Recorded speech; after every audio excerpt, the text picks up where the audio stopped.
Okay, welcome back to the deep dive. So if you've ever found yourself just, well, staring at this mountain of articles, books, notes. Right, and feeling completely overwhelmed, wondering how on earth you make sense of it all. Exactly. Especially when you're deep in academic research. Well, this deep dive is definitely for you. We are tackling a tool, a really fundamental one, that can turn all that chaos into clarity. That's right. We're diving into literature mapping today, and our guide for this is some really insightful content from the Instagram account, Academic Practices. Yeah, academic practice is brilliant. They really get straight to the practical stuff. And that's our mission too, right?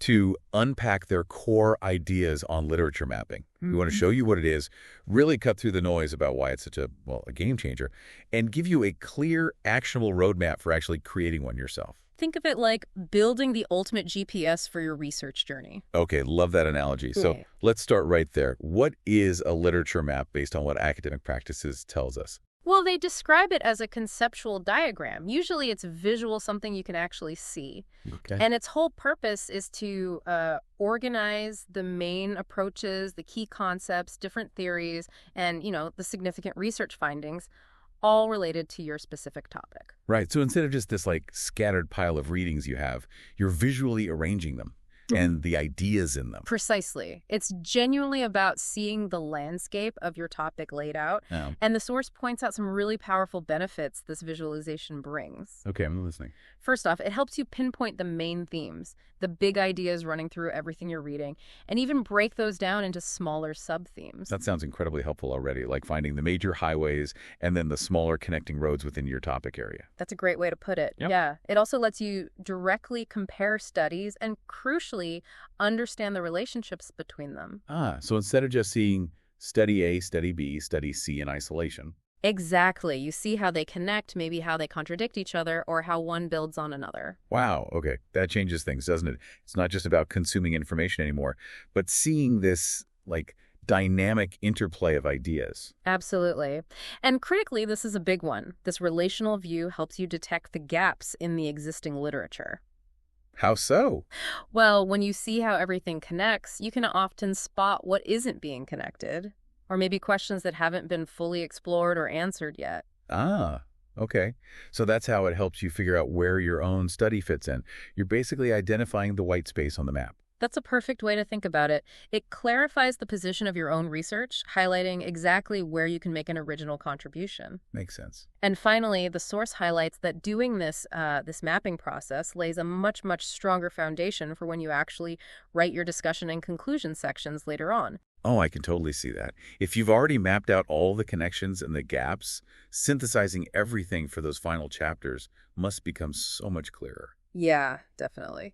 It really is about visualizing what you've read to solidify that conceptual framework you're building. And what's particularly interesting is the timing the source recommends. Academic practices strongly suggest doing it early in your research journey. Early, before you even really start writing the bulk of it. That feels a bit counterintuitive, maybe. It might seem that way at first glance, yeah. But the reasons they give are really compelling, and they directly address those common frustrations researchers run into. Think about why you, our listener, might need this. Okay. If your research topic right now feels just overwhelmingly broad, you go in 100 different directions. I have definitely been there. You start reading, and suddenly the scope just explodes outwards. Right. The map is a tool for focus. It helps you see the core areas clearly and decide where to draw your boundaries, where to concentrate. Okay, that's a lifesaver. What else? Or maybe the literature you are finding feels incredibly scattered.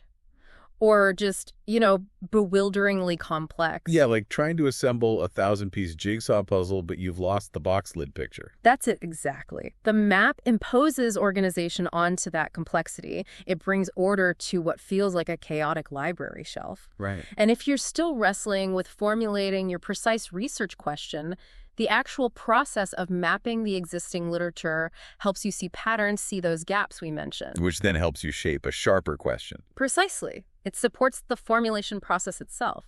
And here's a huge practical benefit they mention. Yeah.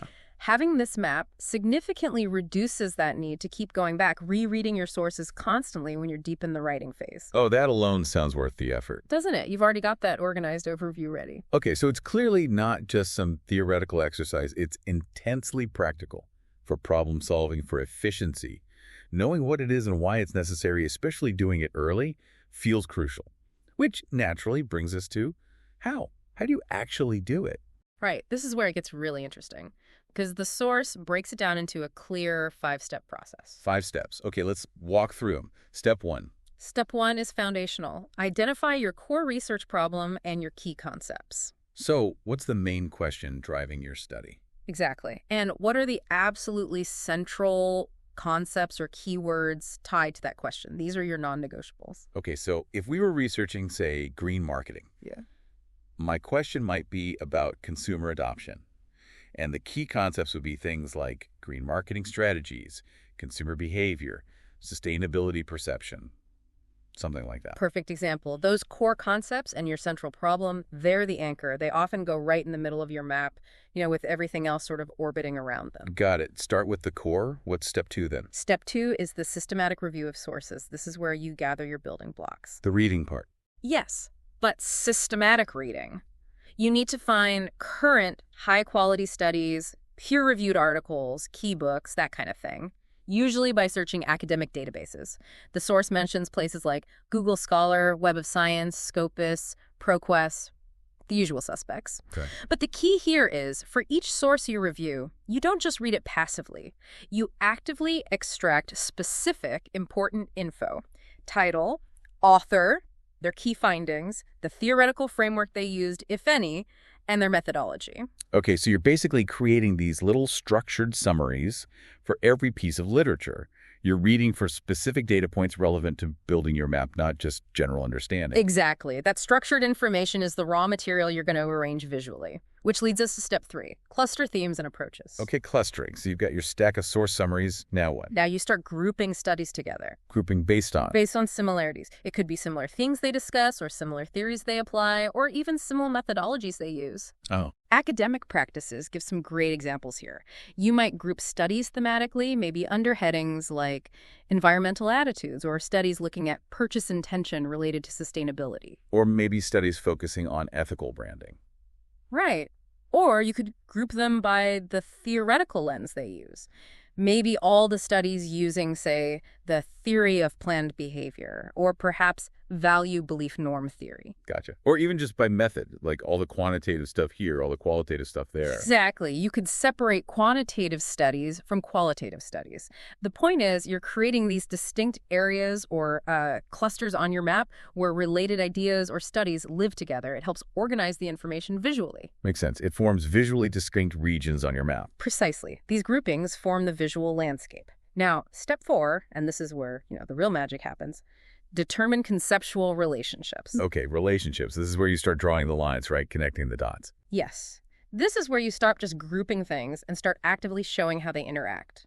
It's about seeing the dynamic flow between ideas. How do you show that? You use lines, arrows maybe, to connect interrelated concepts or approaches that build on each other, or even specific studies that directly reference or maybe challenge one another. Okay. And the source suggests asking yourself some crucial questions during this step. Which study is foundational for others? Which concepts are directly linked or seem to influence each other? And critically, which gaps still remain unexplained or underdeveloped in this network you're drawing? Because identifying those connections and also the lack of connections is how you spot where your unique contribution can actually fit in, finding that niche. Absolutely. This step isn't just summarizing anymore, it's about analysis and synthesis. It really paves the way for your original work. Okay, that's powerful. What's the final step? Step 5. Step 5. Visualize the map draft. Now you actually design and lay out this conceptual network you've built in your head or notes. Bringing it to life visually. What kind of tools does the source suggest for this? Are we talking fancy software? Well, they do mention several digital options, things like ResearchRabbit, Litmaps, MindMeister, or even Notion can work. Okay. But importantly, they're careful to include traditional methods too. A large sheet of paper, a whiteboard, even a board covered in Post-it notes can be incredibly effective. Yeah, sometimes low-tech is best for brainstorming. Right. And they emphasize that the key is functionality over flashiness. A beautiful map you can't actually understand or use isn't helpful. Absolutely. Functionality first. So what does the visualization actually look like? Think of your key concepts and those study clusters as the nodes in a network. Like junctions on a map. Exactly. And the relationships you identified in step 4, those are the lines or edges connecting them. You can use visual cues, different colors for different themes, maybe icons or symbols to help reinforce your groupings or highlight really key studies or concepts. Okay, so you've gone through the 5 steps. You've built this visual representation of the literature landscape. But that's not the end of the story, is it? Yeah. What do you actually do with this map once it's created? That's a really critical point the source makes. The map isn't meant to be this static artifact you create once and then, just file away. It's a living document. Exactly. They list several key actions to take after you have your draft. First, and maybe most importantly, keep it updated. Ah, right, because research never stands still. New papers are published constantly. Precisely. So as you find new relevant sources, you need to integrate them into your map. This might mean refining connections, maybe identifying new themes that emerge, or even spotting new gaps. Makes sense. What else? Second, use the map directly as a guide when you're writing, especially, they know, for that crucial conceptual framework section of your thesis or article. It basically serves as a dynamic visual outline. Oh, that must be a massive help when you're actually in the weeds of drafting that section. It saves so much time and really keeps you focused on the key relationships you identified. Third, share it. Share the map. With who? With your advisor, your supervisor, maybe colleagues working in a similar area. The map is a powerful communication tool. It's often one of the most effective ways to quickly and clearly explain the landscape of your research and where you see your work fitting in. Yeah, I can see that. A picture really is worth 1,000 words when you're trying to explain complex research relationships. Much quicker than trying to describe it all verbally. Totally. They can see your vision almost instantly. And finally, use it for self-assessment. How does that work? Well, by looking at your map, you can easily see which areas of the literature are well represented, dense with connections and studies, and which areas might still feel a bit sparse or underdeveloped. Ah, so it highlights where you might need to do more reading. Exactly. Or maybe even adjust the scope of your study slightly if a particular area turns out to be thinner than you thought. It helps you spot the weak points in your own understanding or coverage. That's incredibly useful for just managing the whole research process. Okay, this sounds like a genuinely super helpful tool, but like anything, are there ways you can mess it up? Does academic practices mention any common pitfalls or mistakes to watch out for? Oh, they definitely do. And these warnings are really practical, things to keep in mind as you're building it. One major mistake is simply overcrowding your map. Putting too much on there. Yeah, jamming it with too many concepts, too many studies. It needs to be readable and useful, right? If one map starts getting too dense, they suggest it's better to create separate, more focused maps for distinct sub-areas or related themes. Right. Don't try to map the entire universe on a single A4 page. Exactly. Another big one, and this goes back to that relationships piece we talked about, is merely summarizing individual studies on the map. Just listing them. Yeah. The map's real power isn't just listing who said what. It's showing the connections, the interactions, the dialogue between those studies, concepts, and theories. If your map just looks like a collection of bullet points scattered around a page, well, you're kind of missing the point. Okay, so the lines, the clusters, the structure is often more important than just the individual nodes themselves. Precisely. The relationships are absolutely key. They also caution against getting too caught up in the tools, especially relying solely on digital tools just for aesthetics. Making it look pretty, but not functional. Right. While the tools can be great, the main goal has to be functionality and clarity. A map drawn by hand on a whiteboard that you understand perfectly is far, far superior to some beautiful, complex digital map that you can't actually navigate or update easily. That's a great reminder. The tool serves the purpose, not the other way around. The purpose is understanding and structuring. Couldn't have said it better. And finally, and this ties back to those after steps, just forgetting to update the map is a really common pitfall. Letting it become obsolete. Yeah. The literature is dynamic, things change, new insights emerge. Your map needs to reflect that evolving landscape if it's going to remain a useful tool throughout your research process. Okay, so pulling all these fantastic insights from the academic practices content together, Right. what's the ultimate takeaway here? Why invest the time and, let's be honest, the effort into literature mapping? Well, the source beautifully concludes that creating a literature map isn't just about the end product, producing better academic writing, although it absolutely helps with that. It's also about transforming the research process itself. Ah, so. Making it more efficient, sure, but also, and they use this word, more enjoyable. More enjoyable. Mapping sounds like pretty intense work. It is work, no doubt, but it brings such profound clarity. The source uses this lovely idea that every researcher is on a kind of conceptual journey. Okay. And mapping that journey isn't just documenting it passively, it's actively clarifying and shaping your own academic vision. It helps turn what might be a fuzzy, overwhelming idea into a structured, manageable path forward. Okay, yeah. I can definitely see how gaining that level of clarity would feel incredibly satisfying and probably make the whole intimidating process feel less daunting. Absolutely. And the core message from their conclusion really resonates with what we try to do here on the deep dive, doesn't it? How do you mean? They say good research isn't fundamentally about how much you read, but about how effectively you structure what you read. Right. Quality over just quantity. Structure over chaos. Exactly. And the literature map is presented as one of the most strategic, powerful tools available for achieving that essential structure. And that ties right back to our goal here today, helping you, the listener, cut through that complexity and get straight to understanding the most important information. The literature map really is a powerful tool for structured visual learning. It truly is. It's such an effective way to take a complex, sprawling body of information, step back, and actually see the big picture, seeing not just the individual trees, but the whole forest and how it all fits together, or sometimes how it doesn't quite fit together yet.